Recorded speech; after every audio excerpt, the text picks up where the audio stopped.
நண்பா, YouTube open பண்ணா யார் மூஞ்சி முதல்ல வரும்? Mister Beast. வெறும் பேரு இல்ல, இது ஒரு பிராண்ட். 47 கோடி 70 லட்சம் சப்ஸ்கிரைபர்ஸ். ஒரு நாளைக்கு 1,33,000 பேர் இவனை தேடி வர்றாங்க. ஒரு வீடியோவுக்கு 10 கோடி பேர் 10 கோடி ரூபாய் செலவு பண்றான். லம்போகினியா தூக்கி கொடு, ஒரு தீவா ஆளுக்கு ஒண்ணு கொடு, 1000 பேருக்கு கண் தெரியலையா ஆபரேஷன் பண்ணு. ஆனா இதெல்லாம் இன்னைக்கு 2012 இவன் யார் தெரியுமா? ஒரு சாதாரண 13 வயசு பையன். 4 செவுத்துக்குள்ள உட்கார்ந்து 0 வியூஸுக்காக வீடியோ போட்டுட்டு இருந்த ஜிம்மி டொனால்ட்சன். அம்மா திட்டினாங்க, உலகம் சிரிச்சது. ஆனா அவன் ஒண்ணு மட்டும் சொன்னான், என்னை இன்னைக்கு யாருக்கும் தெரியாது, ஆனா ஒரு நாள் இந்த உலகம் என்னை திரும்பி பார்க்கும். அந்த வெறி எப்படி அவனை நம்பர் 1 ஆக்குனுச்சு. இது மிஸ்டர் பீஸ்டின் உண்மை கதை. ஒதுக்குங்க உங்க வாழ்க்கையில ஒரு தீப்பொறி பத்த போகும். வருஷம் 2012, 13 வயசு மிஸ்டர் பீஸ்ட் 6000 சேனல் ஆரம்பிக்கிறான். முதல் வீடியோ மைன்கிராஃப்ட் கேம்ல. முதல் 5 வருஷம் வெறும் 10,000 சப்ஸ்கிரைபர்ஸ் வர்றதுக்கு அவனுக்கு ரத்தம் சிந்துற கதையா இருந்துச்சு. அம்மா சொன்னாங்க, ஜிம்மி இதெல்லாம் உருப்படாது, காலேஜுக்கு போ. ஜிம்மி சொன்னான், அம்மா எனக்கு யூடியூப் அல்காரிதம் புரிஞ்சுட்டு நான் இன்னைக்கு ஜெயிக்க பிறந்தவன். காலேஜை கட் பண்ணான், சாப்பாட்டை கட் பண்ணான், தூக்கத்தை கட் பண்ணான். கூடவே 4 நண்பர்கள், சேஸ், கெண்டல், கார், நெரோன். இவங்க வரும் நண்பர்கள் இல்ல, ஒரு சாம்ராஜ்யத்தோட தூண்கள். அவன் ஃபார்முலா ஒன்னே ஒண்ணுதான், 1000 வீடியோ போடு, அதுல ஒரு ஹிட் கொடு, அது போதும் உலகத்தை உன் பக்கம் திருப்ப. 2017, 18 வயசு ஜிம்மி ஒரு பைத்தியக்காரத்தனமான முடிவு எடுத்தான். 0ல இருந்து 1 லட்சம் வரைக்கும் என்ன போறேன் கேட்கிற நமக்கே தலை சுத்து இல்ல. 44 மணி நேரம் தூக்கம் இல்ல, சாப்பாடு இல்ல, குரல் உடைஞ்சு போச்சு, உடம்பு நடுங்குது. ஆனா நிறுத்தல. 1 லட்சம்னு சொன்னப்ப அவன் முகத்துல இருந்த அந்த வெறி, அதுதான் அவன் 21 மில்லியன் பேர்கிட்ட கொண்டு போச்சு. அப்புறம் அவன் பண்ணதெல்லாம் ஆச்சரியம். 24 மணி நேரம் கார்ல போறது, 24 மணி நேரம் ஒரே இடத்துல நிக்கிறது. உலகம் அவனை லூசுன்னு சொல்லிச்சு. ஆனா ஜிம்மி சிரிச்சான். ஏன்னா அவனுக்கு தெரியும், யாரும் செய்யாததை செஞ்சா மட்டும்தான் எல்லாரும் பார்க்கிற இடத்துக்கு போக முடியும்.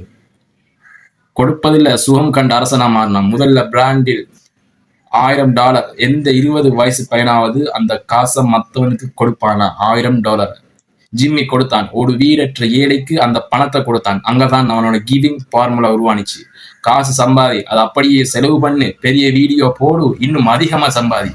கண் தெரியாதவங்களுக்கு பார்வை, தீவு பரிசல், வில்லி போங்கோ சாக்லேட் ஃபேக்டரி. ஒரு வீடியோ பட்ஜெட் 30 கோடி ரூபாய். ஜிம்மி சொல்றான், நான் செத்தா காசு வராது, ஆனா என் வீடியோல இருக்கிற அந்த புன்னகை சாகாது. இதுதான்டா தர்மம்.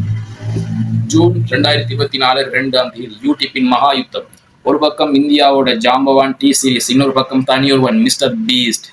உலகமே போன் ஸ்கிரீனை பார்த்துட்டு இருந்துச்சு. கடைசியில ஜிம்மி ஜெயிச்சான். Individual YouTuber number 1. அவனோட 10 வருஷ உழைப்புக்கு கிடைச்ச மகுடம் அது. இன்னைக்கு 2026 அவன் 47 கோடி பேரை வச்சிருக்கான்னா அதுக்கு காரணம் அவன் வீடியோவை 15 மொழியில டப் பண்ணது மட்டும் இல்ல, அவன் காட்டுன கான்சிஸ்டன்சி. ஒரு வாரம் கூட விடாம 10 வருஷமா ஓடிக்கிட்டே இருக்கான் அந்த மனுஷன். ஆனா நண்பா, இந்த வெளிச்சத்துக்கு பின்னாடி ஒரு இருட்டு இருக்கு. ஜிம்மிக்கு கோன்ஸ் டிசீஸ் இருக்கு. உடம்புல வலி, மனசு அழுத்தம், வாரம் 100 மணி நேரம் வேலை. 2024 மிஸ்டர் பீஸ்ட் கேம்ஸ்ல பிரச்சனை, கேஸ், விமர்சனம். இவன் பணத்துக்காக எதையும் செய்வான்னு மக்கள் பேசினாங்க. ஆனா அவன் கலங்கல. நான் 20 மில்லியன் மரம் நட்டிருக்கேன், 30 மில்லியன் கிலோ குப்பை எடுத்திருக்கேன். இதெல்லாம் காசுக்காகவா? இல்ல, ஒரு மாற்றத்துக்காக. வெற்றி கிடைச்சா நிம்மதி கிடைச்சும் நினைச்சாதீங்க. உச்சிக்கு போக போக தனிமை அதிகமாகும். ஆனா அந்த தனிமையும் காதலிச்சவன் தான் இந்த மிஸ்டர் பீஸ்ட். மிஸ்டர் பீஸ்ட் கதையில நீங்க கத்துக்க வேண்டிய 3 விஷயம். 1, வெறித்தனம். அம்மா திட்டினாலும் உலகம் சிரிச்சாலும் உனக்கு பிடிச்சதை விடாத.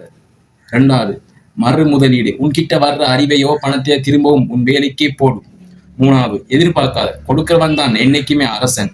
ஜிம்மி சொன்னது ஒன்னே ஒண்ணுதான், நான் 1000 வருஷம் வாழ வேணாம், ஆனா நான் செத்தாப்புறம் 1000 வருஷம் என் வீடியோவை மக்கள் பார்க்கணும். நண்பா, உனக்கு ஒரு கனவு இருக்கா? போனை எடு, இன்னைக்கு ஆரம்பி. 0 வியூஸ் வந்தா சந்தோஷப்படு. ஏன்னா 47 கோடிக்கு போற பாதை அந்த 0ல இருந்துதான் ஆரம்பிக்குது. நீ எப்போ முதல்ல வீடியோ போட போற? நீ என்னவா மாற போறா? கமல்ல சொல்லு. இந்த வீடியோ உங்க ரத்தத்தை கொதிக்க வச்சிருந்தா ஒரு லைக் போடுங்க. கனவு காணர் உங்க நண்பனுக்கு ஷேர் பண்ணுங்க. உன் டே 1 இன்னைக்கு இருக்கட்டும். நன்றி. ஆய்பவன். ஜெய் ஹிந்த்.